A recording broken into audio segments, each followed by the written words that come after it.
Vamos lá para mais um Correspondente Médico. Você que está acordando com a gente, já colocou o café para passar, está arrumando a meninada para ir para a escola, 7h54. Aliás, a meninada já deve estar na escola, né, doutor Fernando Gomes? Muito bom dia para o senhor. Bom dia, Stephanie. Vamos trabalhar, vamos falar de saúde, vamos abrir o consultório aqui para todo o país? Exatamente. Falar de saúde é importantíssimo, sempre muito bom para você começar as suas manhãs. E vale lembrar que você também pode participar aqui conosco. É só usar a hashtag Correspondente Médico no Twitter ou também pelo Instagram da CNN Brasil. Nós estamos atentos e vamos trazer aqui a sua dúvida, seu comentário, a sua sugestão. E a gente já começa o quadro de hoje, doutor Fernando, falando sobre a prevenção do câncer do colo do útero. A Organização Mundial da Saúde divulgou novas informações sobre a vacina contra o HPV, que é um vírus transmitido sexualmente e é o principal responsável por esse tipo de câncer. Segundo a entidade, a proteção oferecida por uma única dose da vacina é similar à proteção oferecida por 2 ou 3 doses.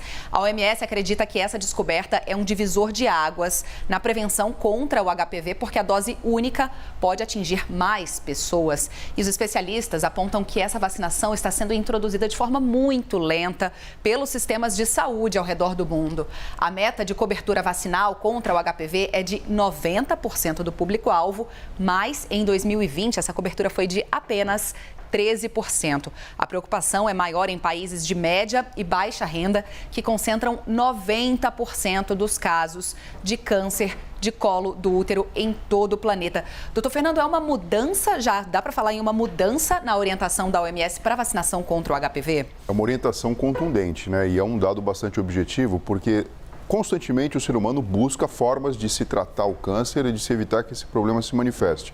Então a gente sabe da associação, por exemplo, do tabagismo com o câncer de pulmão. Mas aqui a gente está falando do câncer de colo de útero, que acomete mulheres e leva elas a óbito.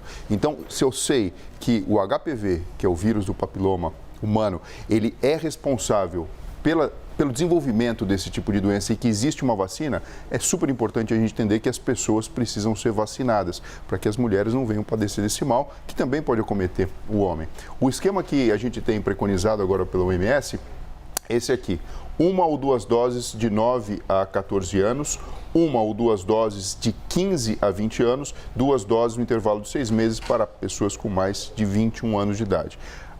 O dado novo que se traz aqui é a necessidade de apenas uma dose para se conseguir a mesma cobertura e principalmente para se evitar a manifestação do câncer de colo de útero. E essa novidade da vacina dose única, portanto, apenas uma dose contra o HPV, já está valendo ou ainda é preciso que os governos, né, dos países entendam melhor e deem essa ordem? O que a gente está fazendo aqui é o equivalente que o jovem chama de spoiler, né? A gente está falando que a OMS está mostrando e agora cada governo, cada região se adapta, na verdade, a esse novo dado científico que traz, na verdade, um avanço do ponto de vista de cobertura. É muito mais simples você recrutar as pessoas e aplicar uma vacina só do que o reforço que necessariamente se faz mandatório em alguns casos. A partir do momento que eu consigo vacinar as pessoas uma única vez, isso faz com que eu consiga cobrir o maior número de pessoas e o problema ele reduza. O grande lance é ter uma cobertura grande e bastante ampla. E você viu ali, como você falou, 13% só no mundo é o que vem acontecendo. Muito baixa a cobertura, né? Agora, com essa dose única, a expectativa é que se aumente. Agora, por que uma dose única da vacina pode ajudar no combate ao vírus? Qual a mudança aí? Assim, tudo o que se sabe acontece com a observação. Então, quando se faz o desenho de uma vacina, a gente falou muito isso na época da pandemia, né? A fase 1, fase 2, fase 3, mas é na fase 4, depois, quando você tem tempo de observação, que você pode falar que a imunidade, ela foi, na verdade, fortalecida a ponto de se evitar a doença. E olha só, aqui a gente não está falando de uma infecção como, por exemplo, o coronavírus. A gente está falando de uma alteração em células, alterando o seu funcionamento genético e favorecendo a sua multiplicação indiscriminada. Basicamente, o que eu estou falando aqui é do câncer. E quando você reconhece que apenas uma dose faz esse sentido, você, então, pode orientar essa mudança.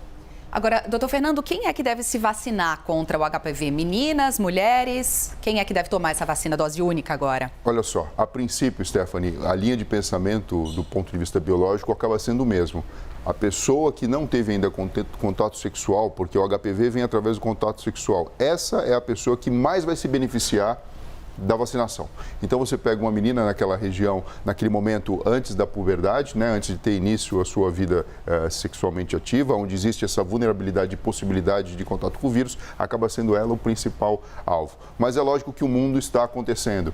Então, assim, você pensa que só esse público seria capaz de repente ser vacinado como um todo? Impossível. Então, meninas devem ser vacinadas, mulheres devem ser vacinadas, homens também devem ser vacinados, porque a gente está pensando numa coisa muito maior, que acaba sendo a prevenção da manifestação do câncer de colo de útero. E é claro que aqui a gente está falando da vacina do HPV, que é uma das principais causas do câncer de colo do útero, mas existem outras causas também, né, doutor Fernando? Como é que a gente faz o acompanhamento desse tipo de doença? Bom, é fundamental a visita periódica da mulher com o ginecologista, porque vai ser através do exame que a gente chama de Papa Nicolau, aquele periódico, que você consegue detectar alterações celulares e o início do câncer do colo do útero a tempo de se estabelecer o tratamento e ter uma melhor evolução. E quando a gente fala de lesão de pele pelo papilomavírus, aí é um ambiente que a dermatologia está habituada e pronta para fazer o diagnóstico e tratar de uma forma adequada. Portanto, vacina e acompanhamento. Vamos aqui para o nosso próximo assunto. Pesquisadores da Universidade de Cambridge, no Reino Unido, conseguiram rejuvenescer as células da pele de uma mulher de 53 anos. A paciente passou a ter células de uma pessoa de 23 anos, 30 anos a menos, hein? Foi a primeira vez que o procedimento foi feito com sucesso. E a tecnologia usada para esse rejuvenescimento foi parecida com aquela usada para clonar a ovelha Dolly. Alô aí a geração dos anos 90, né? Quem lembra do clone da ovelha Dolly? Os pesquisadores acreditam que essa mesma técnica pode ser usada para outros órgãos. E aí, doutor Fernando, como é que foi feito esse rejuvenescimento da pele dessa mulher? E primeiro, por que ele foi feito? É lógico que quando a gente fala notícia assim, todo mundo já fica imaginando a pessoa passando um creme e o rosto de um dia para o outro, de repente ficou... Somem as rugas todas. 30 anos mais jovem. Mas isso aqui tem esse papel, na verdade, de impacto para a gente conseguir transmitir essa notícia do ponto de vista científico e biológico para que todas as pessoas venham entender. Então, células danificadas ou envelhecidas, a gente pode dizer assim, da pele de uma mulher de 53 anos, foram submetidas a procedimentos em laboratório e através de um processo de involução, como se fosse um caminho de volta à célula-tronco, que seria a célula original de todas as células do nosso corpo, conseguiu-se detectar alterações compatíveis com rejuvenescimento de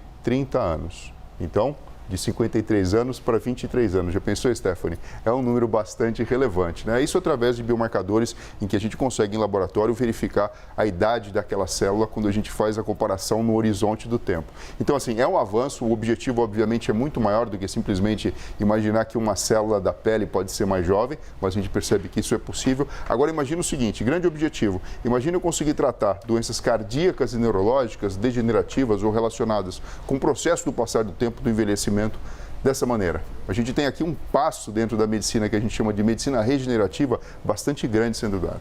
Pois é, doutor Fernando, e aí quais são os próximos passos agora da ciência, tendo isso em mão, já que o benefício não é só estético, né? Não é só tornar uma mulher de 53 anos uma mulher de 30 anos. Tem passos científicos de saúde aí, né? Sim, isso aqui, na verdade, aponta um norte, né? Mas tem muito trabalho pela frente. Por que isso aqui não pode ser aplicado clinicamente e imediatamente? Porque quando você submete uma célula a esse caminho, se você não tiver controle algum, você pode induzir, na verdade, a formação de uma outra doença, como, por exemplo, o câncer.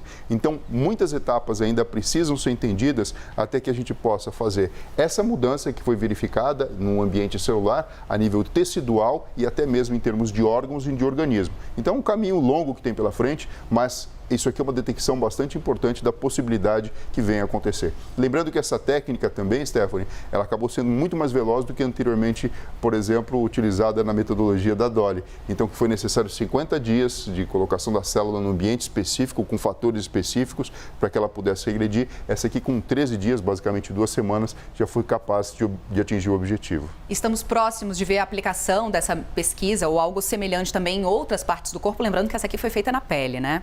Sim, você pode imaginar, aparelho cardiovascular, que acaba sendo o grande ponto de impacto que a humanidade tem. Grande parte das pessoas que morrem tem um problema cardiovascular, ou até mesmo questões relacionadas com a saúde neurológica. Então aqui a gente pode imaginar o Alzheimer, Parkinson e outras doenças degenerativas sendo o alvo desse estudo. Promete a ciência, Promete. Né? Doutor Fernando Gomes, muito obrigada por mais um dia. Obrigado a você, pessoal, se cuidem e até breve. Esse foi mais um Correspondente Médico.